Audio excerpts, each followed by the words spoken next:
Zombie Apocalypse.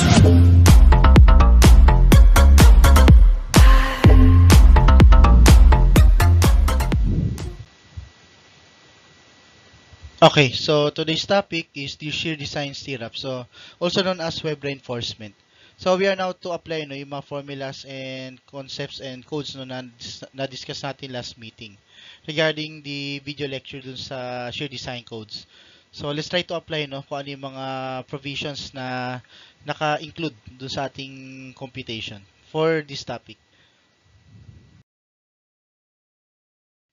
So for the situation, we have a simply supported beam that has a span of 6 meters as shown. So with respect to the load P, pati yung mga distributed loads natin as specified, using compressive strength of concrete as 27.5 megapascal or is around 4 KSI concrete, yield strength of steel as longitudinal is being introduced, 415 megapascal. So notice that in our concrete beam, we have 3 pieces of 20 mm and 2 pieces of 20 mm, So most likely, since the beam will deflect like this, so compression is found above and most likely tension is found below. That's why the tension bar are given 3 pieces at the bottom. And the same time, the yield strength of the hoop or the stirrups is 275 megapascal. That's around 40 KSI. So usually pinapahina talaga muna yung stirrups para madali siya mabend at saka para may alagay agad do sa ating structure, which is the beam. Consider symmetrical spacing of the stirrups on both corners of the span. So don't forget that there is a term used na symmetrical spacing. Yan, sinabi sa problem natin.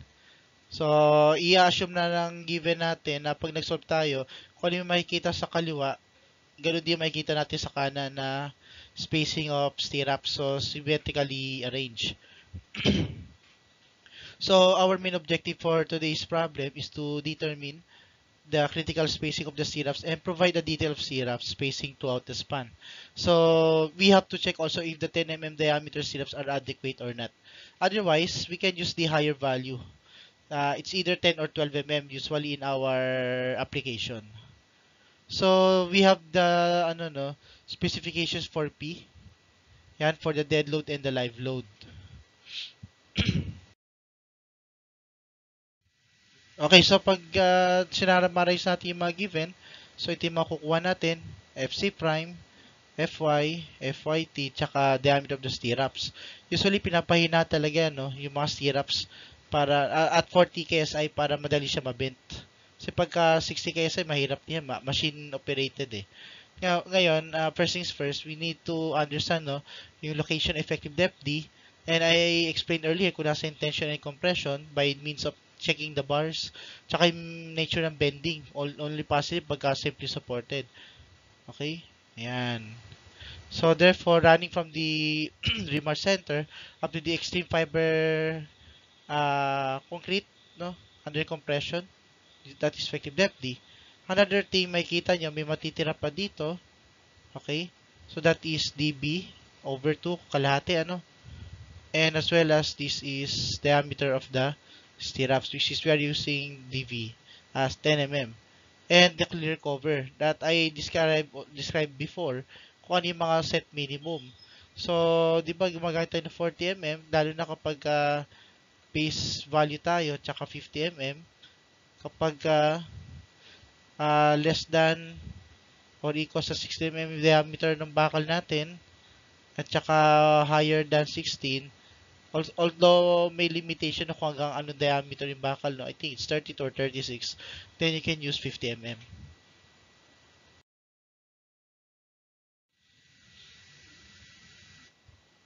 Okay, so yan, we calculate now the effective depth D, and we got 530 mm since the diameter of the bar is 20 mm. Now, we will have a rechecking later, na mabalis natin, kaya nilagay ko dyan.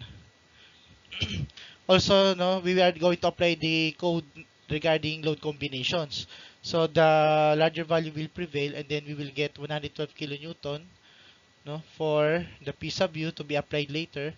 And in the given, the dead load as uniform dead load is 21 kilonewton per meter and the live load is 9.5. So the weight of the beam is not mentioned to be considered. So we can add this to the sum of all total. I mean, to add to the sum of all dead load. So meaning as a concrete, so unit weight of concrete times the area of concrete.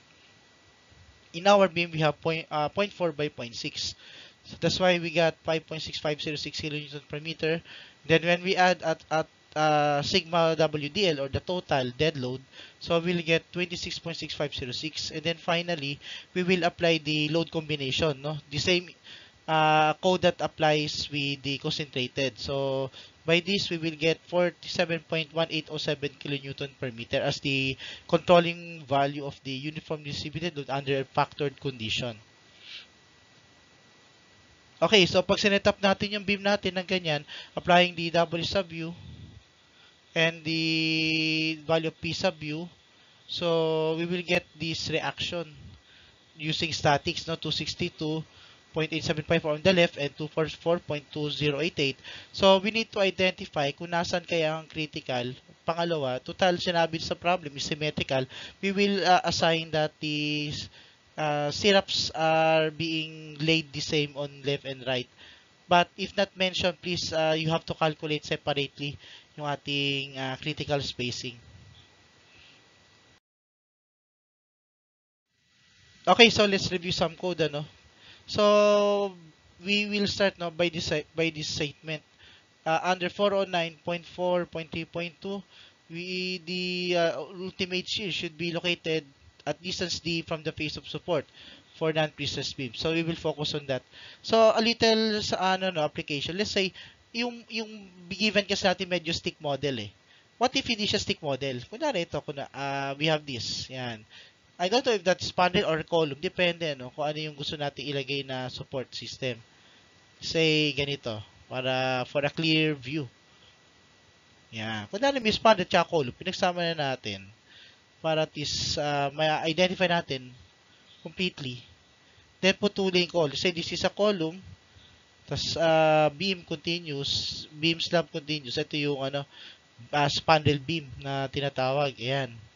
No? Spandrel beam. Let's say, most likely, ang plano binibigay center to center or what you call CTC sometimes as we call it. Yan. Okay. Let's say L. So, the code says at the face of the support. So, hindi ka sa center susukat ng D, kundi sa face of the support. So, dito. Yan. Tsaka dito. Ito yung distance D. Ito yung distance D. So, therefore, ito, sukat nito should be, let's say, this is B sub W or width of the web. So, we can get BW over 2 plus D. Likewise, para makuha mo ito, para ma-compute mo, let's say, we have a column width assigned as C. So, therefore, we can have C over 2 plus D. Okay. Usually kasi pag nagsa-structural analyze ka, no, yung mga support natin naka-concentrate sa centroid. So therefore, as the code applies, you have to set off at distance D away from the face of the support. Okay? As mentioned. So therefore, just in case you encountered this kind of situation, so it's better for you to calculate yung tinatawag nating clear span. Ito. Yan. This is the clear span, or let me designate it as L sub N. I will discuss in one of our session, no, kung paano nag-assign yan.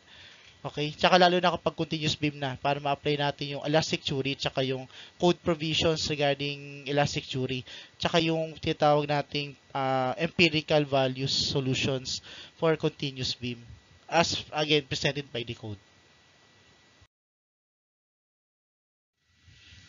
Okay, so kung na-notice nyo, I just continue the drawing of the shear moment, shear diagram, and then finally, at distance D, okay, I locate V sub U. My main objective is to calculate the critical value of the critical shear. So meaning, the shear will be critical if and only if the value is larger. So if we will notice that if I were to calculate VU on the left, let's say this is the VU located on the left side, and then let's say this is the VU located on the right side. It seems that V sub U, no, I think you would understand that V sub U is more than L, is more than VU sub R. Why? Their reference is the support, no? Pagka gumamit tayo ng ng critical, ng triangulation, it seems that V sub L will be larger than V sub UR kasi yung reaction sa pinakamalapit ay mas malaki na sa kaliwa. So, we will take V sub UL as our main parameter to calculate V sub U. Why? The problem offers symmetrical spacing of syrups found both on the left and right corners. So, meaning, kung ano ang critical sa dalawang ito, na binilugan ko, okay, yun ang magpe-prevail para doon sa kabila pa. So, meaning, kung anong value ng VU neto, may equivalent ng spacing of syrups yan, yun na rin yung i-apply nyo doon, as mentioned by the problem. But if not mentioned, please do it separately. Compute VU on the left, compute VU on the right, and then perform. Okay, kung ano yung makukuha yung spacing of syrups. Okay?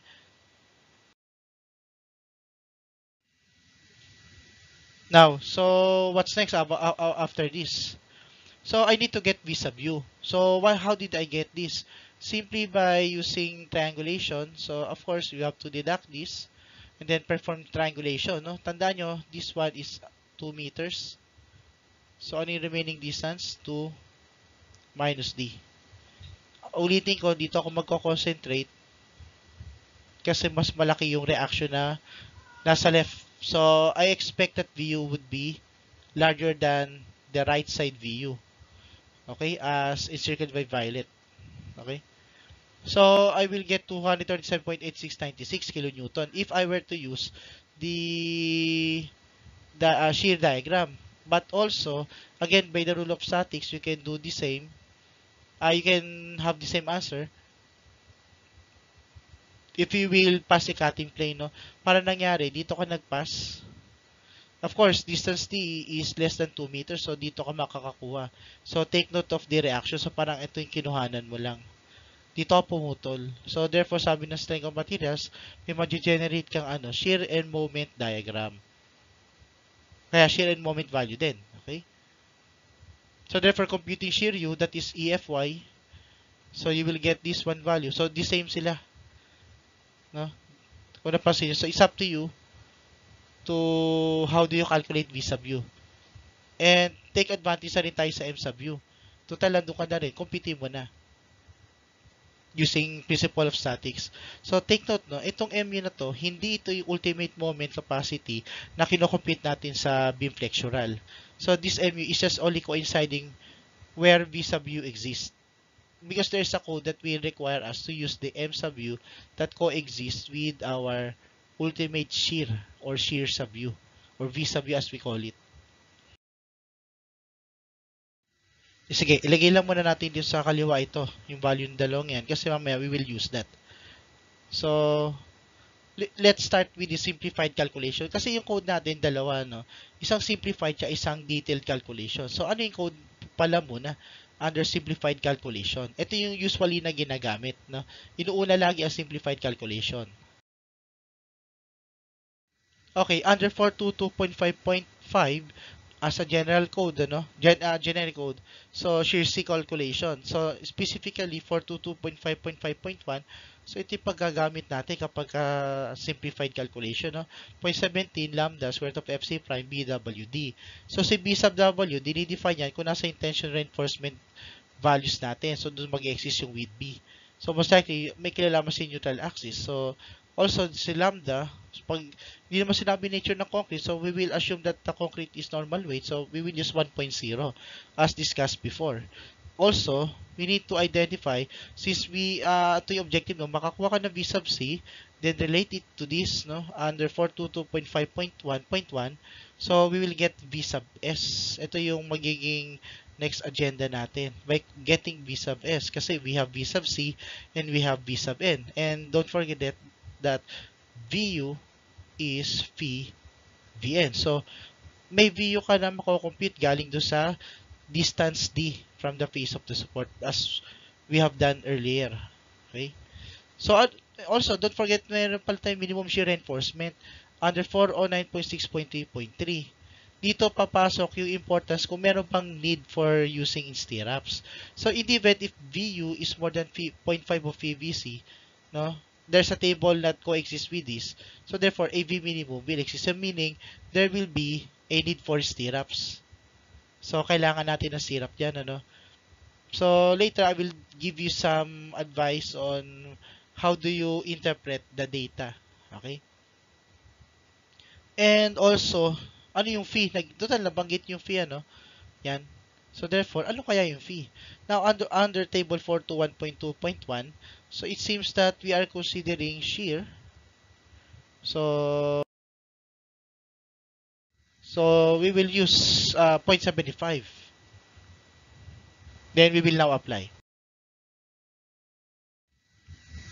Okay, so let's start with this, no? Sa ano ba pinagsisimulan muna? So let's calculate V sub C, no, as introduced by the code, no? So this is the code appliance no ating condition. So 0.17 square root of FC prime is 27.5 BWD, which is 400 as the width and effective depth as 530. Okay? So therefore, bakit may 1 over 1,000 yan? Kasi naka-Newton yan.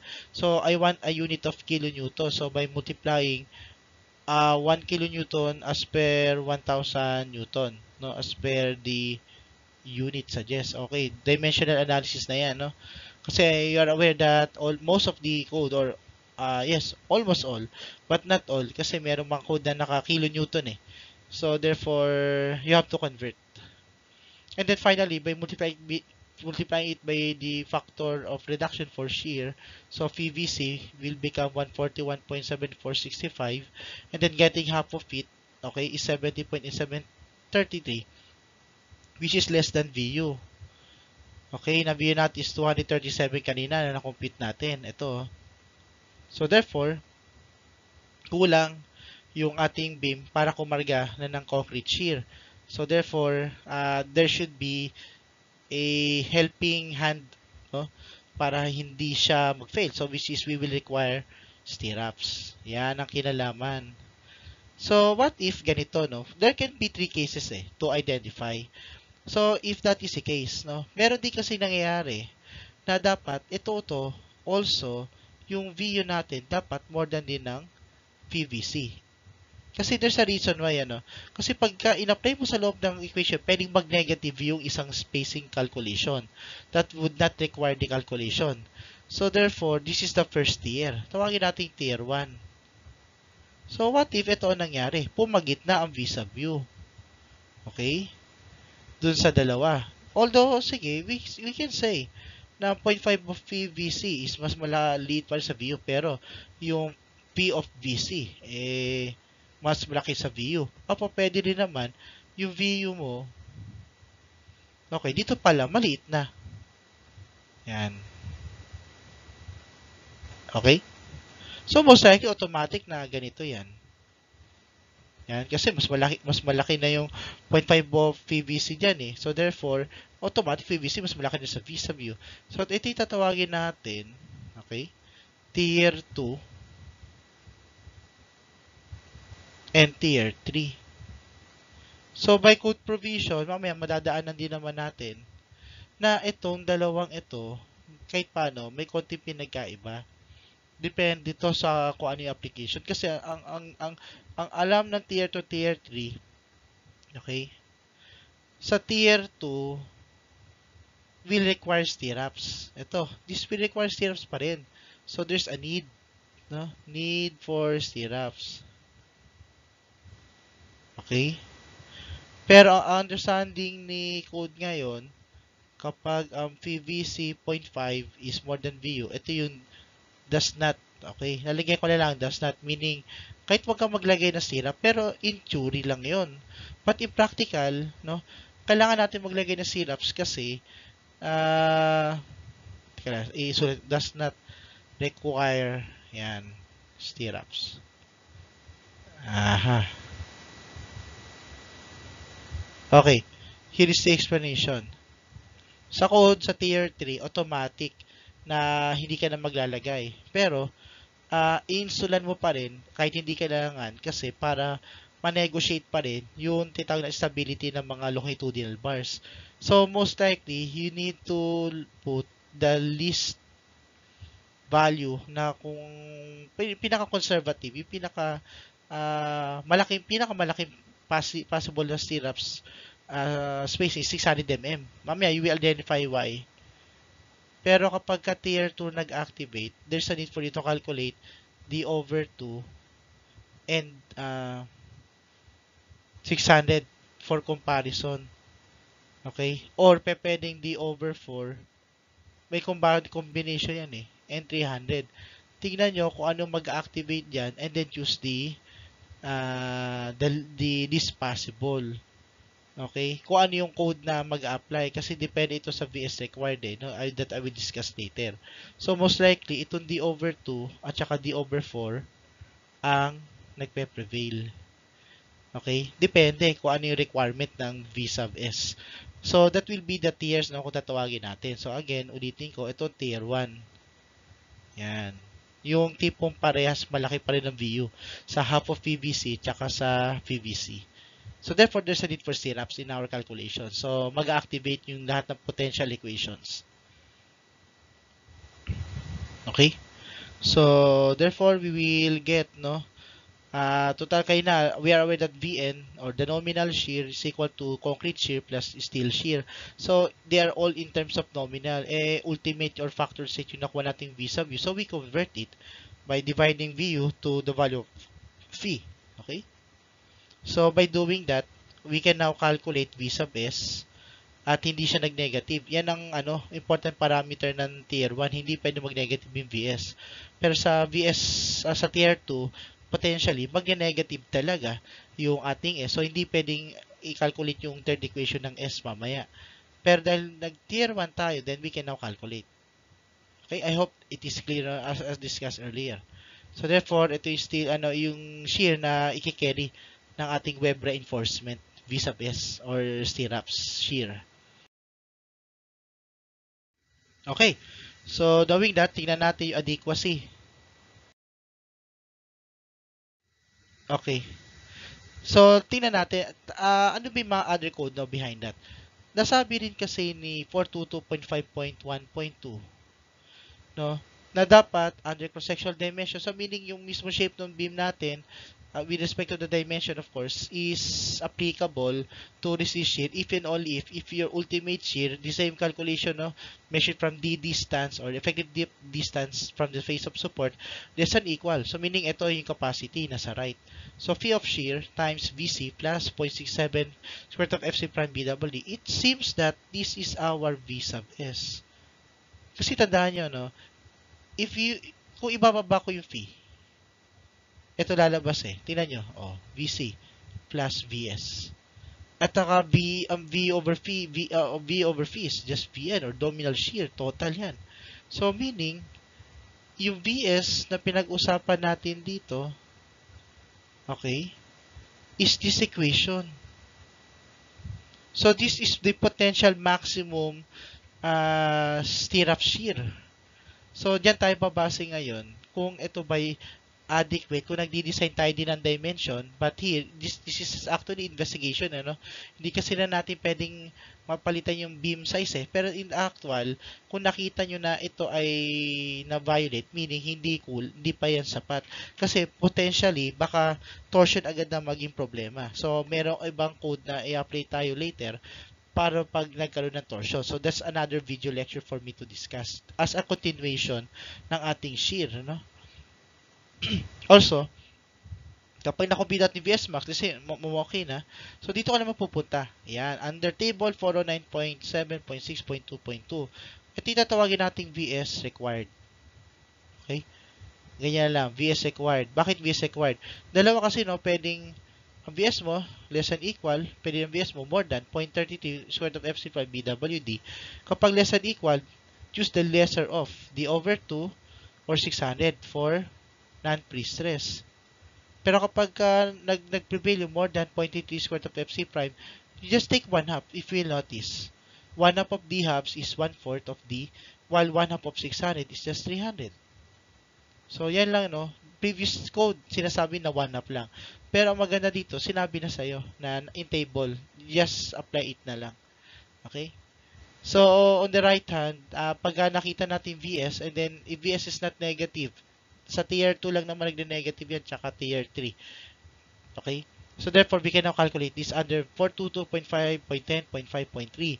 If your syrups is 90 degrees measure is 90 degrees erected with respect to the longitudinal bar. If your stirrups has an inclination, then you will use this. Usually, kapag hindi binibigay yung inclination angle, pero if you want to design it in an inclined manner, use alpha as 45 degrees as set default. Otherwise, should be specified. Kasi yung crack pattern natin is 45 degrees if you recall. Kaya may distance D na nagpe-prevail. So, by this now, we can now calculate the spacing under simplified. Okay, so this will be our main equation for VS max, and then we found out na using the equation kanina, no, 744.864 kilonewton is more than our V sub S. So, meaning, our cross-sectional area is adequate. So, yung dimension na 400 by 600 is enough to carry, no, axial shear only. Pero may second criterion pang titingnan, as a shape lang yan, no? Pero as a load, meron pang isa pang tinitingnan kung talagang kaya niya nang walang torsion. So that's another extended discussion that I will produce in my next video lecture. So torsion topic. So finally, computing VS required. So we found out that the VS required is 366.873, or just literally take 1/2 of VS max. Kasi ang kalahati ng 0.67 or roughly that's 2/3 is just only 0.333 or 1/3. So that's the technique, ano? Just take 1/2. You will notice. So therefore, again, VS required is more than VS. So therefore, yan yung D over 2 tsaka 600. So sa D over 2, you note that our effective depth is 530 over 2 is 265. Ngayon, ang rule of thumb kasi ng ating pa-round off, no, nakalagay dyan at the least value of, no? So, therefore, less than equal. So, we will choose the lesser among the two so far, no? Pero may isa pa. But for the meantime, ito yung least 265. Pag yan 265 ang gagamitin natin, hindi po pwede 265 kasi it should be, usually, in common application, multiple of 25 mm. Pero usually, kapag masinsina na ang kailangan, pwede siya maging multiple of 10 mm. In this video lecture that I'm going to discuss, para hindi tayo malito muna, no, we will adopt multiple of 25 mm on dimensions. Okay? I think it's clear, no? Whenever we assume muna the application of the multiple value, 25 mm muna tayo. Okay? So, we get that next equation. So, AVFYTD over VS. So, bakit nagkaroon ng times 2? Pi over 4 times 10 squared. Kasi if you recall, kung naalala nyo sa diniscuss ko dati, or dito na pala, no, sa ating given, yan, I will mark in red. Kapag pinasadahan ko to, may dalawang stirrup sa matatamaan dyan. Ito yung tinatawag, di ba, na two-legged. Okay? So, meaning, under two-legged, we understand that the stirrups or the web reinforcement na tinamaan is times 2. A single area is pi over 4. Dalawa yan. So, times 2. Okay? So, meaning, hindi ka pa pwedeng mag-single-legged lang. Ulitin ko, no? Walang single-legged stirrups. Okay?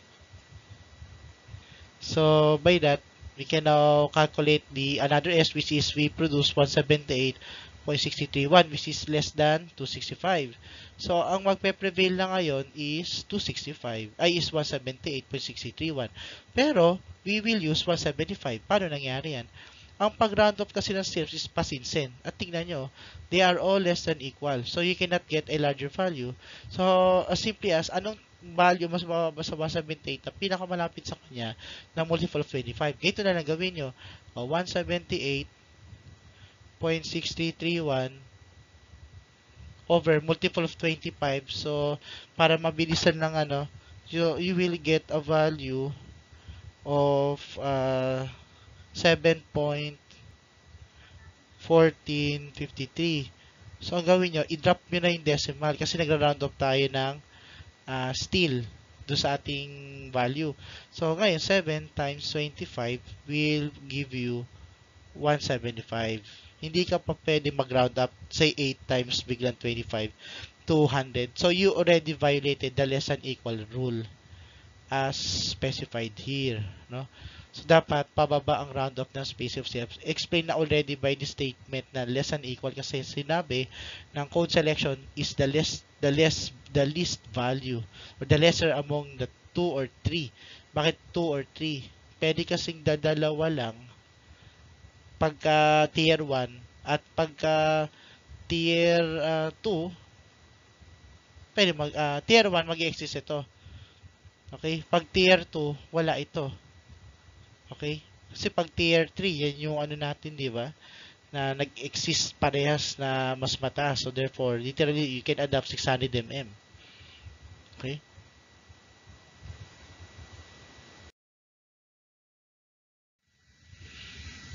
So, let us now put a question. Okay, meron nga tayong spacing stirrups na 175 mm undersimplified. Ang tanong, okay ba talaga yung 10 mm na stirrups diameter? Isa-isa tanong, ano? Okay, so here is the code. So, therefore, for non-pre-stress, anti-focus, the greater among the two. Ito yung minimum. Kailangan yung area of our stirrups, no? AV, which is yung 2 pi over 4 times 10 squared kanina, should be more than these 2. Pero we choose only the greater among the two muna before we compare. So, by computation, ito yung ma-arrive natin mga sagot for AV mean. So, by this, mas malaki 89.0909. So, we will apply that as our AV minimum and then compare it with the area of the stirrups, which is 157.0796. So, since we have a value of AV that is more than AV minimum, na 89.0909, so therefore, itong stirrups natin ay okay at 175 mm. Let's say what if ganito lang. What if lang? If your AV is less than AV minimum, what does it mention? Do not equate AV is equal to AV min. No. Mali yan. So therefore, you need to increase diameter of the stirrups. You can now use 12 mm. Yan yung magsasuggest sa'yo. Then recalculate from the first condition, yung pag-compute ng V sub C or concrete shear, V sub S, everything, until this. Tingnan yung mag-adjust. Then, it will satisfy. If not, then use higher than. Pero usually, in practice, it's either 10 or 12. Wala na masyadong gumagamit or wala ka ng maliit yung chance, I mean, na gagamit ka pa ng more than 12 mm stirrups. Kasi napakalaki na ng load mo pag ganun. Ibig sabihin, yung dimension mo is maliit pa rin talaga to carry the shear. Kasi tandaan nyo, may factory weight of the beam and so on. Lalo yung effective depth D. Sabihin, hindi sapat yung concrete area. So, by this, dahil sumapat naman, then we can use yung 10 mm. So, nasagot na natin isang tanong. Pero, hindi pa natin alam yung details ng spacing. Okay, nilagay ko lang muna sa kaliwa, yung dalawang sagot natin. Kasi, ito yung sagot natin kung simplified. Pero kung maalala nyo sa code natin, may isa pa. Under detailed. So, si detailed calculation, kailan ito ginagamit? Usually, kapag si designer or si structural engineer or anyone that is knowledgeable of the design, nagkakaroon siya ng sense of doubt or doubtful siya na baka may mas maliit pa sa 175 mm or kung ano may na-compute niya sa simplified calculation. So, dito papasok yung kahalagahan ng detailed calculation. Usually, designers instinct, instructional engineers instinct to perform both kasi hindi natin masasabi na may factor kasi yung longitudinal rebar or longitudinal reinforcement na in our given, we have 3 pieces of 20 mm under tension.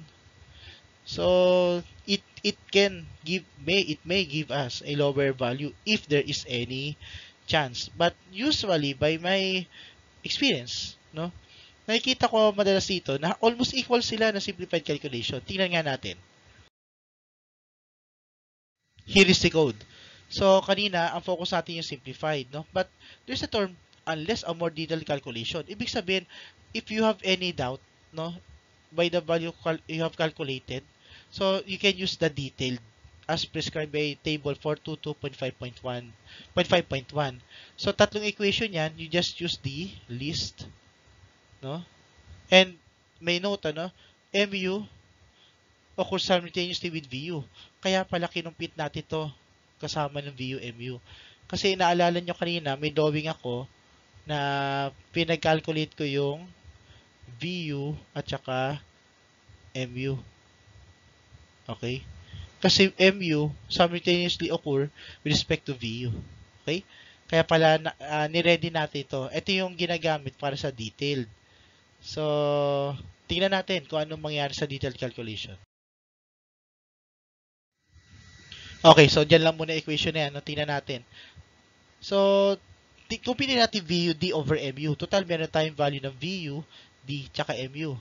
But, take note, dapat unit consistent. Kaya that's why you need to make the distance as meters. Okay.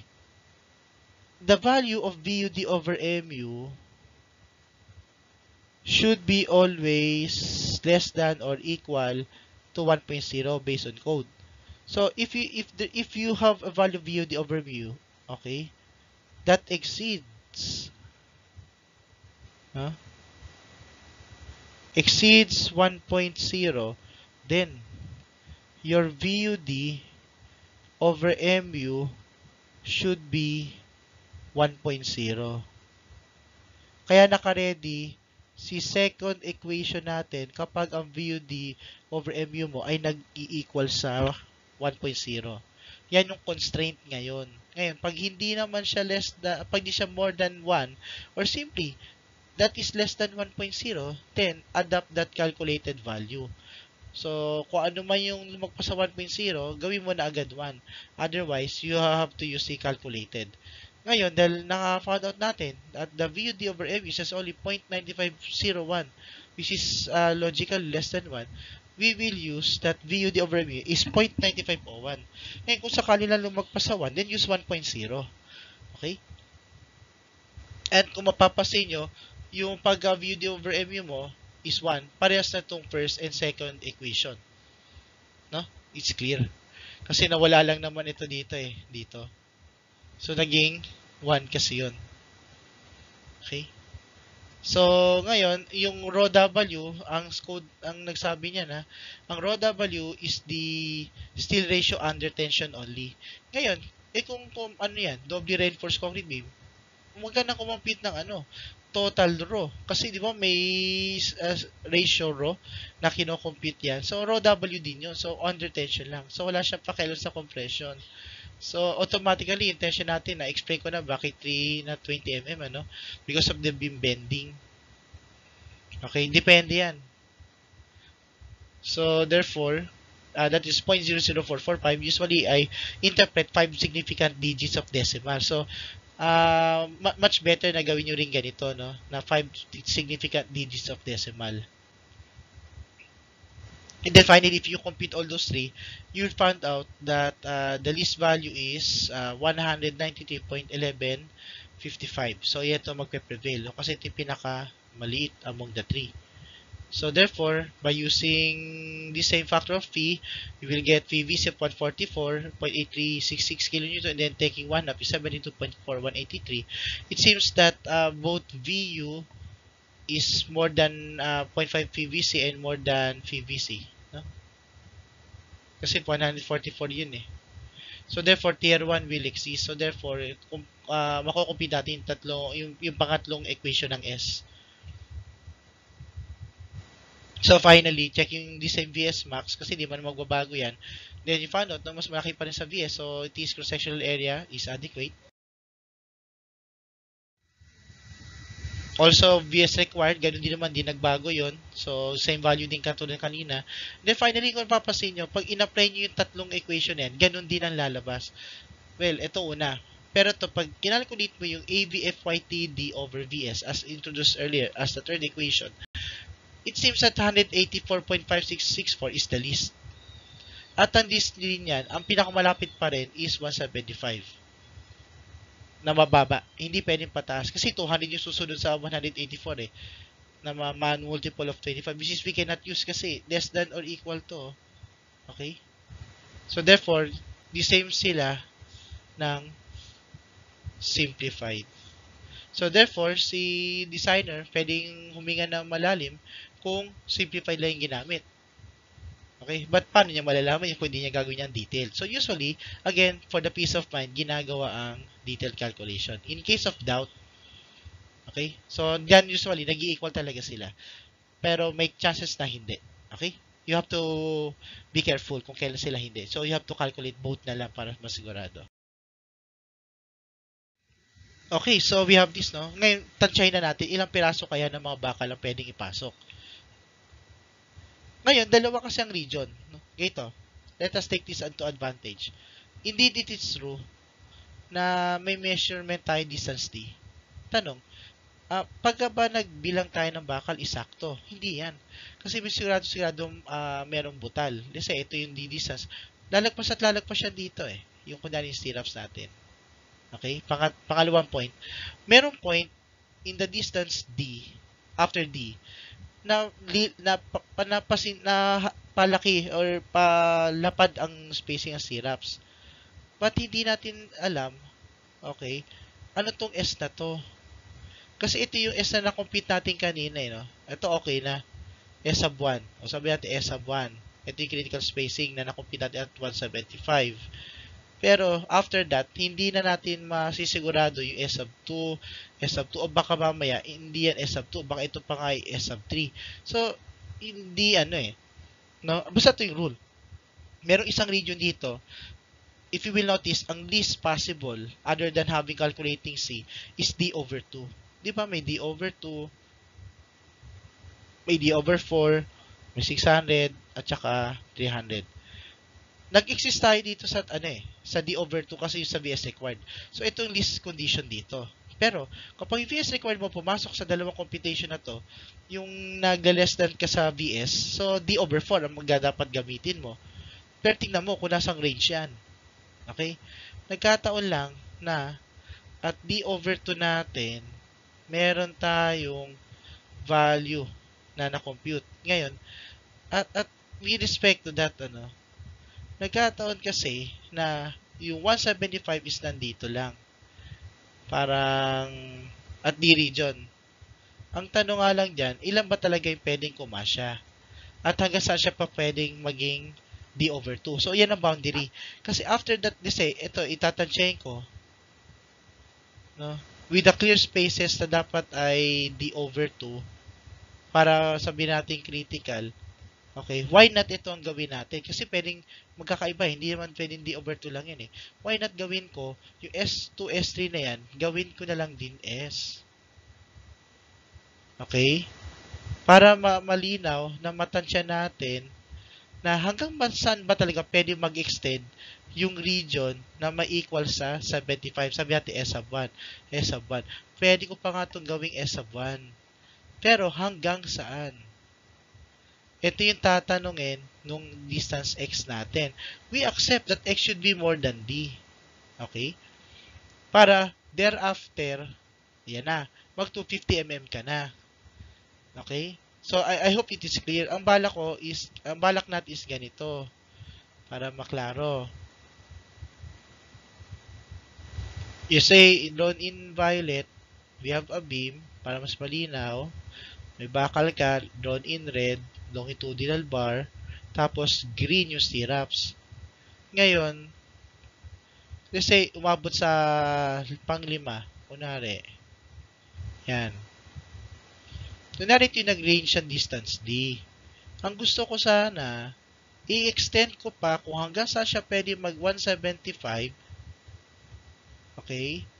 So, ano kaya ito? Tapos, thereafter, siguradong 250 mm na. 250, 250, 250. So, dalawang region ang ating kukonsider. Okay?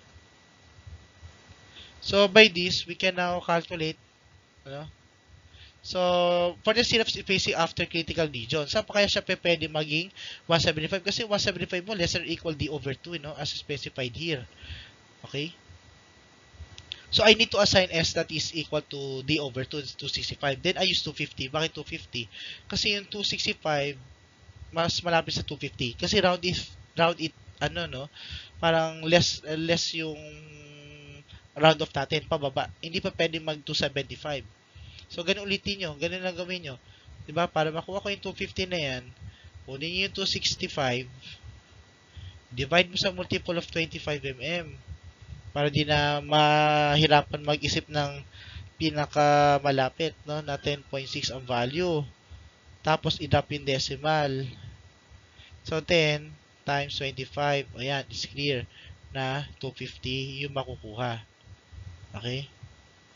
So, then, gagawin natin, iba-backtrack natin. We need to find that distance, x. Para ang nangyari, meron kang beam. Ito na yung totoong D. Kunwari, na-generate natin kung ilan talaga yung totoong kayang kumasya diyan. Tapos, ito yung x natin. Tapos, yung difference ng dalawa, no, pwede kasi hindi na to D, no? Pwede sabihin na natin, DD. Yan, true distance. Kasi mag-a-adjust pa yan. So, ito tatawagin kong delta x. Na pwede pang mag-extend, kumbaga, si 175 mm clear distance, no? Center to center. So, CTC means center to center. So, backtrack lang natin. May formulation tayo ng VS, no? Kung naalala nyo, no? AVFYTD over VS. So, again, ang A sub V natin is 2 pi over 4 times 10 squared. Ang FYT is 275 at ang effective depth is 530. At saka yung ating spacing is 250 as prescribed para malaman natin kung hanggang saan. Ang stirrup shear is 91.577 for kilonewton. Then I need to find V sub U para maibalik ko sa equation. So we will find 210.4296. So ang V sub C naman natin hindi naman nagbago eh.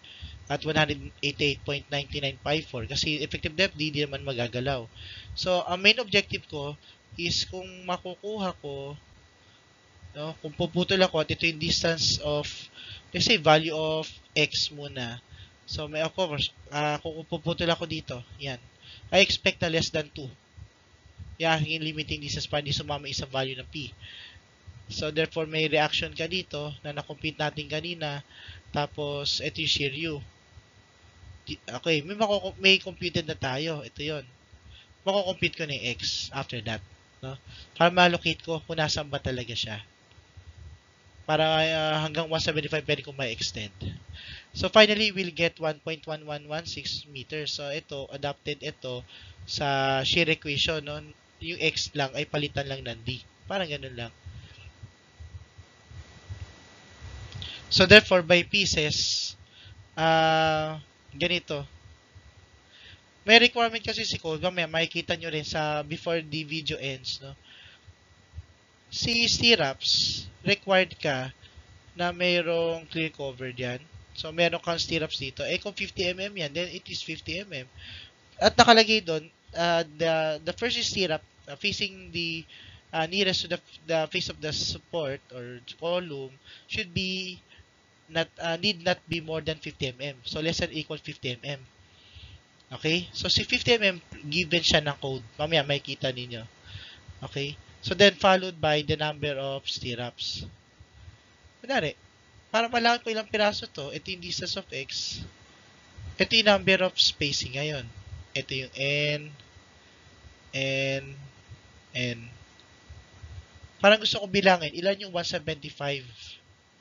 Okay? Kaya n times 175 ko ilan yan. Yung n will represent the number of stirrups after the first stirrup na 50 mm yung layo sa pinakamalapit.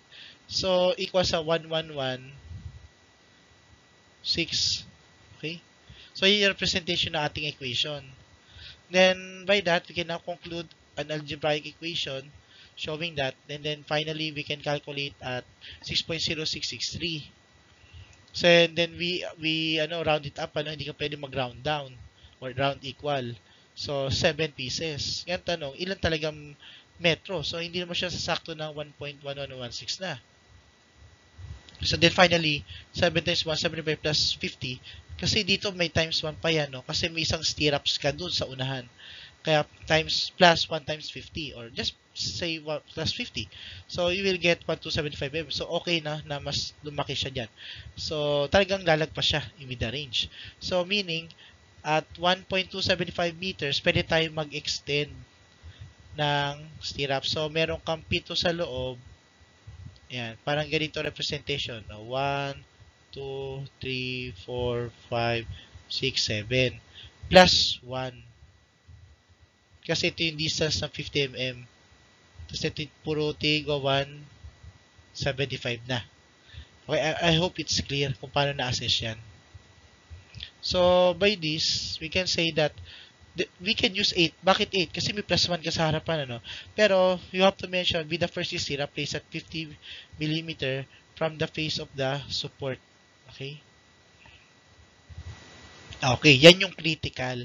So, para sa critical, kailangan natin ng 8 pirasong 175 mm.